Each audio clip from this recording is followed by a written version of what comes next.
కలలను నిజం చేసినటువంటి ప్రభుత్వం ఈ ఇందిరమ్మ ప్రభుత్వం.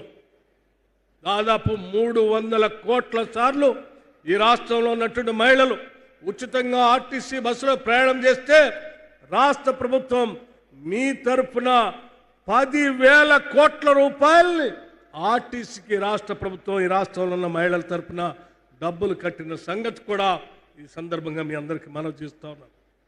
అంతేకాదు ఈరోజు రాష్ట్రంలో తీసుకునే ప్రతి కార్యక్రమం కూడా పెద్ద ఎత్తున అమలు చేస్తూ ఆ కార్యక్రమాన్ని ముందు తీసుకుని పోయే కార్యక్రమంలో భాగంగా నేను ఒక విషయం చాలా స్పష్టంగా చెప్పదలుచుకున్నాను. ఈ రాష్ట్ర ప్రభుత్వానికి మానవత్వం ఉంది. మానవీయ కోణంతో మనం అనేక దశాబ్దాలుగా ఉంటూ ఉన్నాం.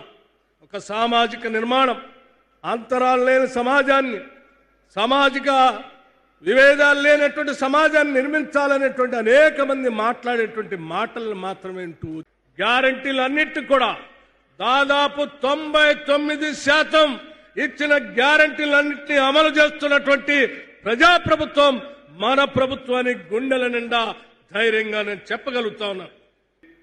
ఇది వినటానికి ఒక స్కూల్ లాగానే మీరు వింటూ ఉండొచ్చు. కానీ సామాజిక అంతరాలు లేనటువంటి ఒక సమాజాన్ని నిర్మించాలని విద్యాశాఖ చూస్తున్నటువంటి రాష్ట్ర ముఖ్యమంత్రి రేవంత్ రెడ్డి గారు ఒక ఆలోచన చేశారు. 200 కోట్ల రూపాయలతో కనీసం 20 నుంచి 25 ఎకరాల ప్రాంగణానికి తగ్గకుండా ప్రపంచంలో ఉన్నటువంటి అన్ని వసతులతో ఇంటర్నేషనల్ స్టాండర్డ్స్లో మన రాష్ట్రంలో పుట్టినటువంటి బిడ్డలకు కూడా అన్ని వర్గాల వాళ్ళు ఒకటే ప్రాంగణంలో చదువుకోవాలి.